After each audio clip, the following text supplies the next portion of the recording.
Tay? Nalagpasan to ni Tatay Earl.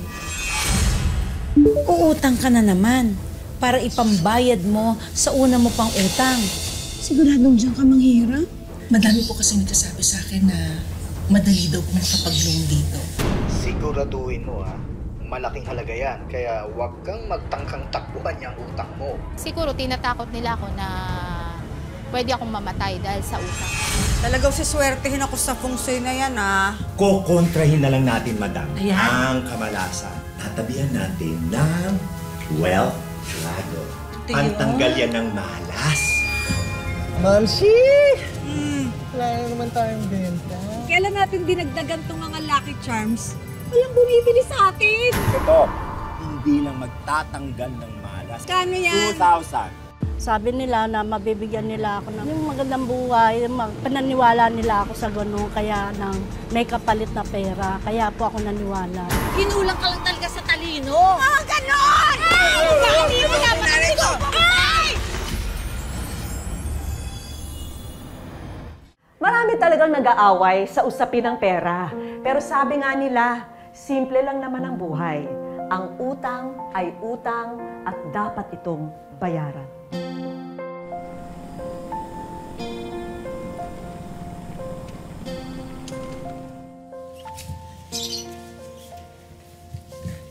Tay, Anak, ano po? eksakto ang dating mo. Kaya na tayo.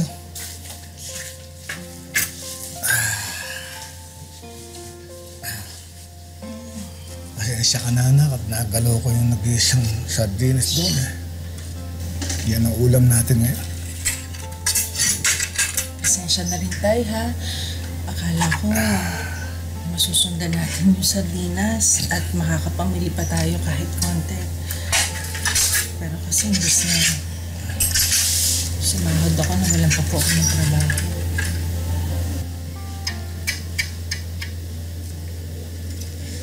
Kung may magagawa lang sana ako, anak. Ay naman. Di ba po, bawal nga sa inyo mapagod dahil din sa hika nyo, kaya hindi kayo nagtatrabaho. Ako na po ang bahala. Ako ang tatay mo. Dapat akong kumakayod para sa atin sa dalawa.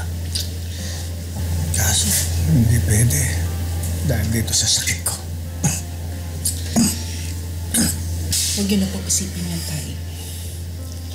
Ang importante, ako na po ang bahala, pero uunahin po natin yung pagpapacheck up niyo.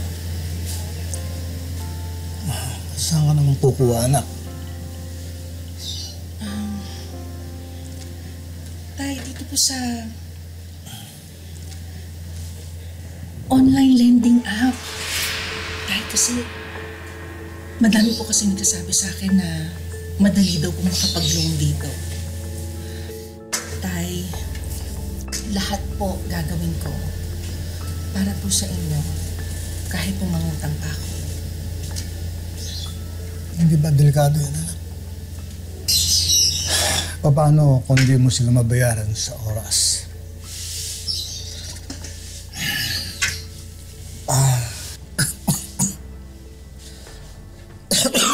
Okay lang po ba kayo?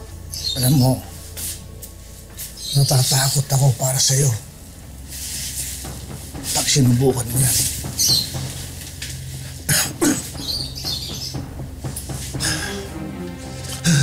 Tay? Tay? Tay? Bakit po?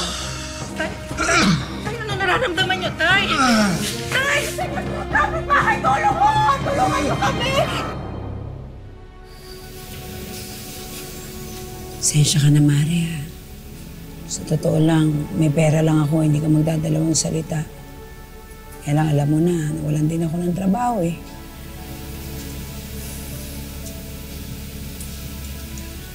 Salamat po. Salamat po.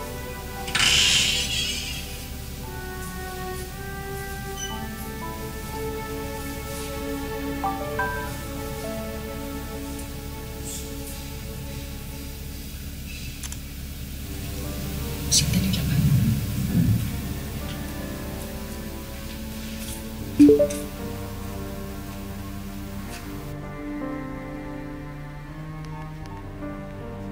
Ano yan? Siguradong diyan ka manghihirap? Ayaw din to ni tatay pero wala na akong magagawa. Hindi ko hayaan mamatay ang tatay ko.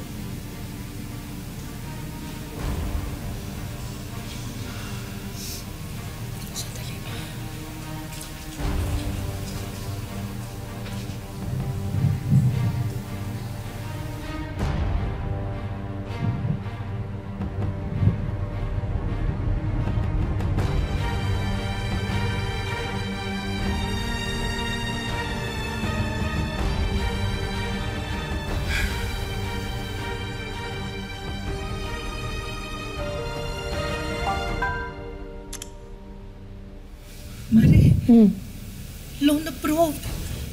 Ilang linggo na rin ako nung hindi nakakatulog. So naramdaman ko talaga yung pananakot sa buhay ko. Ang laki-laki mo mang utang, hindi ka naman marunong magbayad, ha? Mabuti na lang, wala na si Mac-Earl!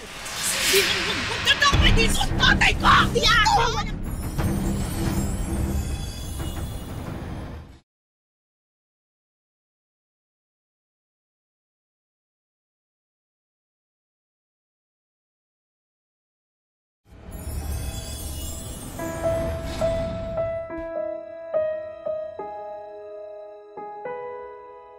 At umupo ka muna dito, ha? Hintayin mo ako, ha? Dito ka muna magpahinga, ha? Diyan ka lang muna, ha?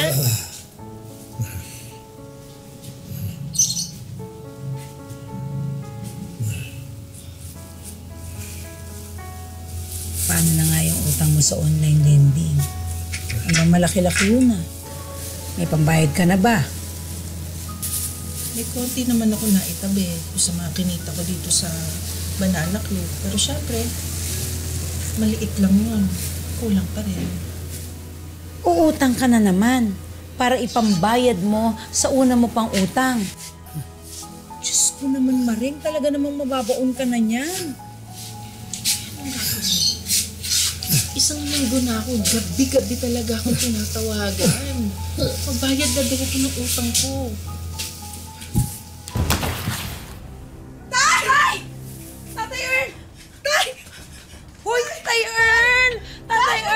Tatay Earl! Gising! Tatay Earl! Dali! Humingi ka ng tulong! Tulong! Tay! Gising ka! Gising! Tay! Sorry hindi ko man lang nadugtungan yung buhay mo.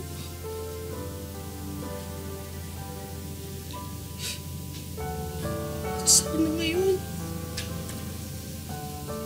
kasama pa tayo. Paano ako ngayon? Mag-isa na lang ako. Maring, ginawa mo naman na ang lahat. At naiintindihan niya ni Tatay Earl. Tsaka hindi ka mag-isa. Nandito ako. Sasamahan kita.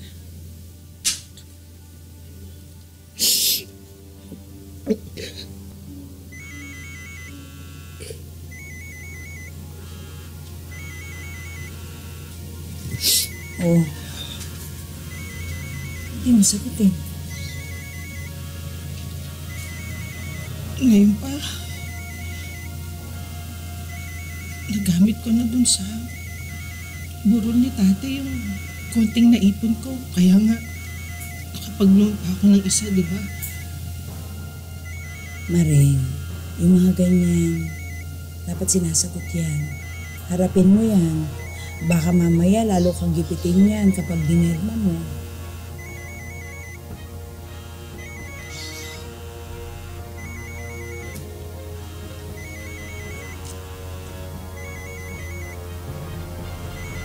Hello?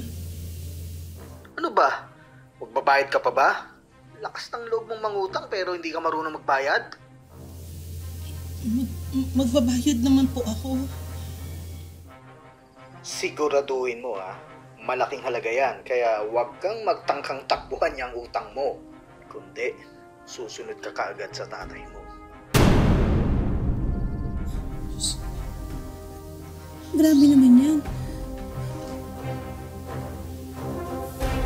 Siyempre natatakot na ako na hindi na ako lumalabas. Parang ilang linggo na rin ako nung hindi nakakatulog kasi nga hindi ako nakakabayad sa mga utang.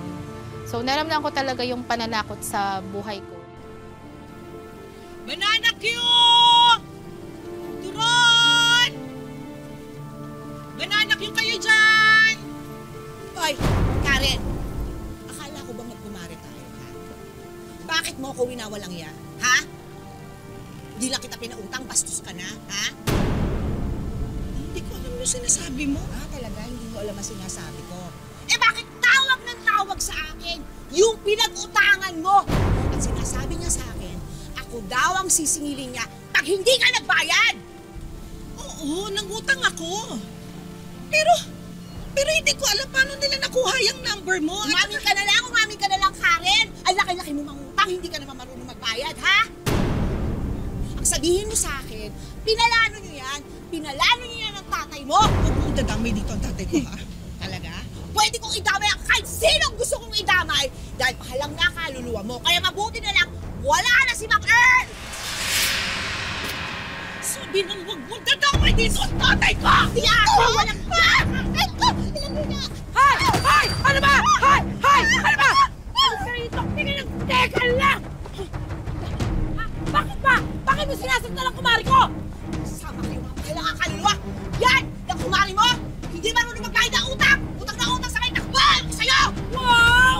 Akala mo kung sino ka ba? Santa ka? Ha? Walang kahit ang utang! Ay! Ano ka? Akala mo kung sino ka? Akala mo sama kayo na lang! Akala niya! Gusto sa'yo na! Huwag lang ang tatay ko dahil wala siyang utang sa'yo! Ang pangit mo! Ako sa'yo! Ah! Balis ka na, ha? May utang ka sa Mumbai! Ah! Alam ko yan! Okay ka lang? Ha?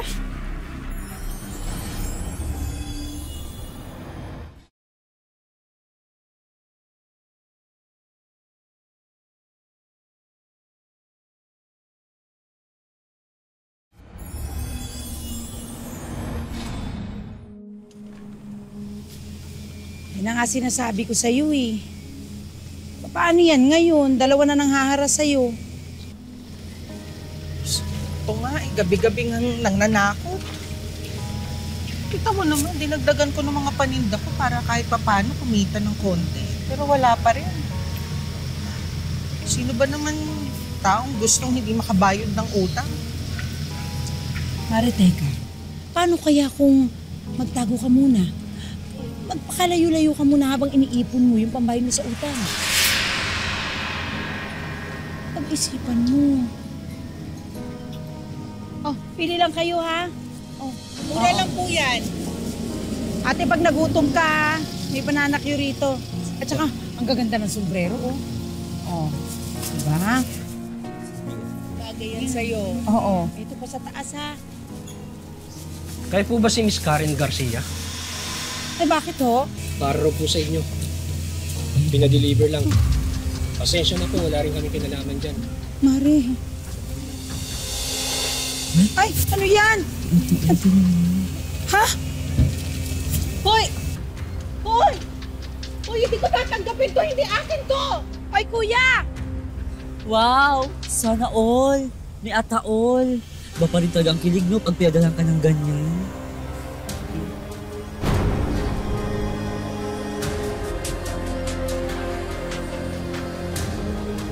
Dito ka huling hihiga kung hindi ka magbabayad. Mare, sa totoo lang rin naman, pati ako hinaharas na. Ano nang gagawin natin?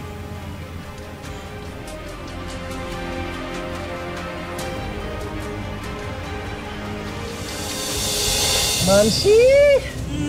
Wala na naman tayong benta. Kailan natin dinagdagan tong mga Lucky Charms? Walang bumibili sa atin!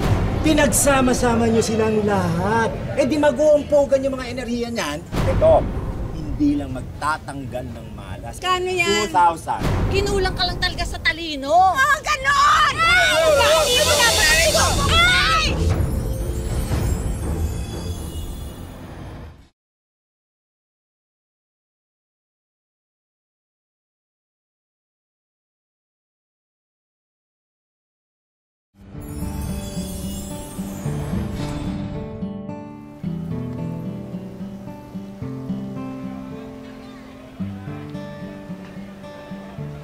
Salamat. Balik ulit ha. Ay, ikaw, anong gusto mo? Chicken feet na lang, 3 kilo. Okay, 3 kilo. Gusto mo sila lang may tindahan. Di man lang makashare ng customer. Dapat sa mga yan, kinakarne. Eh kayo kasi, para kayong laging may regla. Hoy, kung dudututin mo lang yung manok ko at hindi ka bibili, umalis ka na lang, no? Che, kung ganyan kayo, talagang wala kayong magiging customer. Sabi mo nga! Nalagay 100? Mayos niyo! Opo. Talagang saswertehin ako sa feng shui na yan, ha? Naman, talagang mahusay na feng shui expert tong si Mr. Yo. Kung swerte yung tindahan ninyo, lalong babongga yun.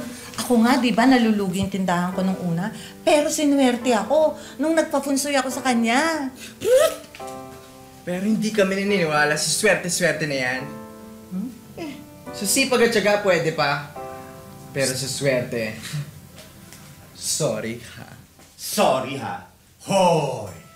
Pagpasok ko pa lang sa bahay ninyo, ramdam na ramdam ko na ang kamalasan.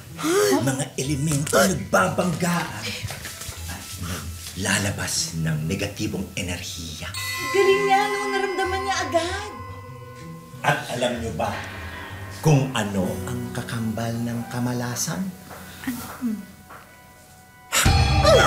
Kamatayan!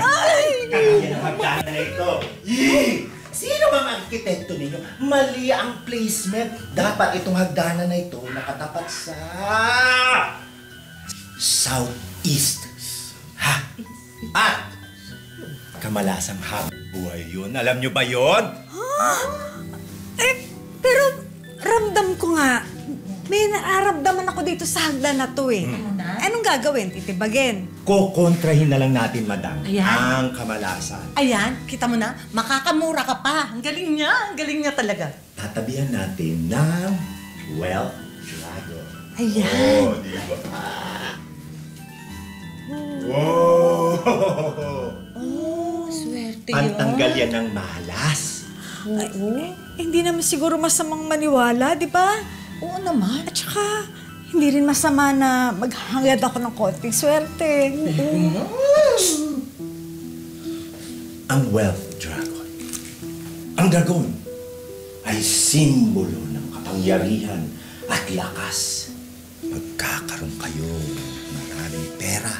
At, Ateng, hoy, wala nang magkakasakit sa pamilya ninyo. Gusto ko to! Kukunin ko to.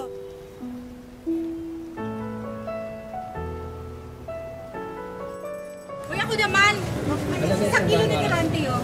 Kanina pa ako nandito. Nakita kasi siya, Mamsi. Sige po. O, di ba? Lakas ng benta. Dahil sa feng shui. Alam mo, tama nga, no?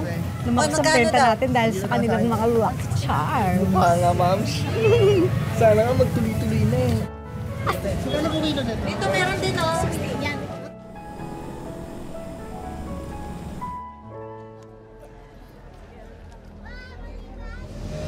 Mamsi! Wala na naman tayong benta. Wala pa kanina, 2 pa lang benta natin. Bakit ganon? Kung kailan natin dinagdagan tong mga lucky charms, walang bumibili sa atin. Lalo tayong nawalan ng mga suki. Eh, kailangan ko ng pambayad ng kuryente. Hi! Mr. Yo! Buti na padaan kayo. Halika. Bakit parang hindi tumatalab tong mga to? Hoy! Wala kaming customer. Eh kasi naman, madam, mali kayo. Pinagsama-sama nyo silang lahat. Eh di mag-uumpogan yung mga enerhiya niyan. Malas talaga. Ano gagawin? Ay, huwag kayong mag-alala. Meron tayong solusyon dyan. Pero, may bayad. Pinag-aagawan ito. Oh, ito. Hindi lang magtatanggal ng malas. Yung maling ginawa nyo, tatanggalin niya rin at mag-a-attract kayo ng mga customers. Oh. Magkano yan? 2,000. 2,000? Oo. Bakit ganon?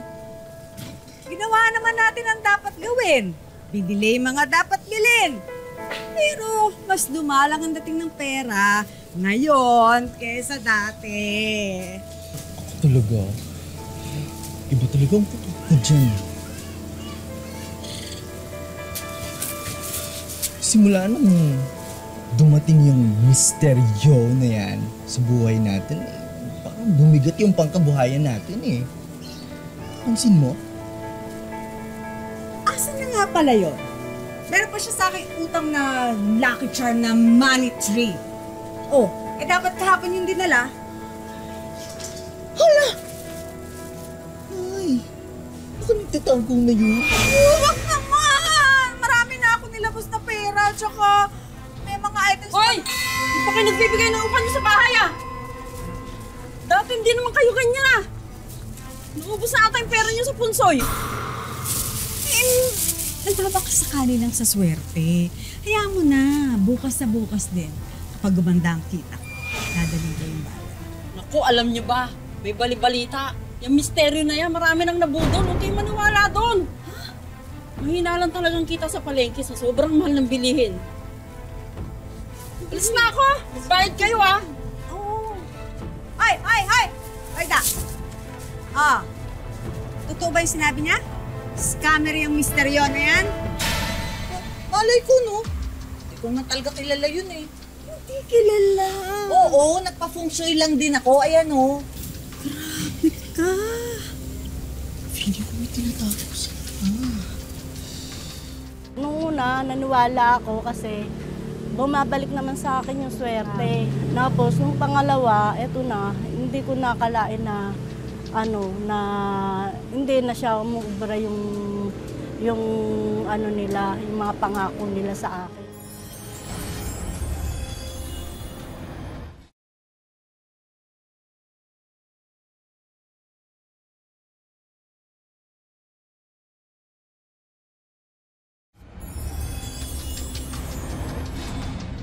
Liwanag, 30,000 to ha. Pero dapat mas malaki sa akin.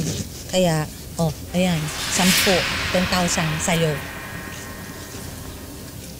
Uy, siguro, kailangan umalis ka muna kasi baka nakakaamoy na sila eh. Hindi nila dapat malaman na magkasabwat tayo. Madam, dagdagan mo naman to. Ang hirap kumbinsihin yung mag-inang yun, lalo na yung Randy, pal. Ay! Scammer ka talaga! Ka! Ako, Teresa kasi naman bobo ka eh. Hindi ka naman talaga malas. Kinulang ka lang talaga sa talino. Ah, ganon! Magsama kayo ng pusoy! Ay! Hoy! Ako, napag-utusan lang. Siya yung manloloko. Halik!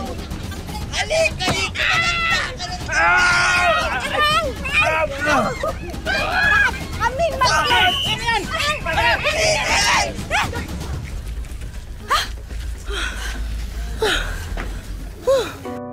Nagsisimula muli sa buhay sina Karen at Teresa para makabawi sa mga kinaharap nilang problema.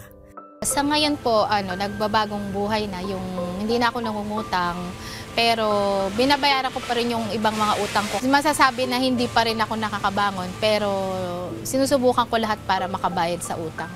Paunti-unti, naghahanap buhay uli ako kahit konti. Kaya yun naman pong naging nagtitinda-tinda na lang po ako uli. Wala namang ibang hinangad ang dalawa, kundi ang kapakanan ng kanilang pamilya. Kaya sila napasubo sa mga bagay na siyang naging ugat ng kanilang problema. Doon nga, nagipit ako dahil na ospital yung tatay ko. Tapos pagdating ng ilang buwan, namatay din yung tatay ko. Kaya nagkat na patong-patong yung pangangailangan ko sa pera. Yung pong natutunan ko, huwag basta maniniwala sa kapwa natin na hindi naman, lalo na hindi naman natin kaklala. Para matulungan at mabigyan ng tamang gabay sina Karen at Teresa sa aspetong pinansyal, inilapit namin sila sa isang financial advisor. Dapat yung lending app should be the last resort, no? Kasi napakataas ng interest niyan and known sila sa pangaharas ng mga kliyente nila sa pagbabayad ng utang. So pwedeng lumapit muna sa mga kaibigan at sa mga kamag-anak. Unang-una, huwag tayo masyadong maniwala sa mga pampaswerte. Mas maniwala tayo sa ating kakayahan, no? Sa sipag, sa tiyaga, sa diskarte at sa pagdadasal, no? Para sa bagong taon, hatid namin sa inyo ang mga regalong makakatulong sa inyong pagbangon. Ito na ang mga hinanda naming regalo para sa iyo, Karen. Mga negosyo package, May coffee stand business na may kasamang appliances. May mga grocery items para sa bagong sari-sari store ni Karen. Dinagdagan pa namin yan ng mga pwede mong gawing paninda, kagaya ng RTW clothes at iba pang produkto. Pwede mo na rin iuwi sa inyong bahay ang bagong sala set na ito. Sobrang saya po. Gagawin ko yung lahat na makakaya ko para paunlarin, para makaipon ako, makabayad sa mga utang. Siyempre, meron din kaming hinanda para kay Teresa. May iba't ibang produkto na pwede mong inegosyo. French fries, grocery items, frozen meat, gourmet products, at mga beauty essential na ready na para gawin mong paninda. Isali mo pa itong Mellowwares dinner set para sa iyong bahay. Alam namin kung gaano kahalaga ang edukasyon para sa iyong anak, Teresa. Kaya naman tanggapin mo na itong educational assistance para sa kanya. Maraming salamat po dito sa lahat. Ang huli naming regalo para kina Karen at Teresa, ang Wish Ko Lang Savings. Tulong pinansyal para sa kanilang pagsisimula. Nagpapasalamat po ako sa Wish Ko Lang at sa kay Miss Vicky. Ilalaan ko po sa pag-aaral din ng anak ko, panggastos namin. Naway mag-iwan ng aral ang dalawang kwento na ito na anumang pagsubok ang ating kaharapin ay huwag nating hayaan masira ang ating dangal at pagkatao sa anumang usaping pera. Ako po si Vicky Morales at ito po ang Wish Ko Lang.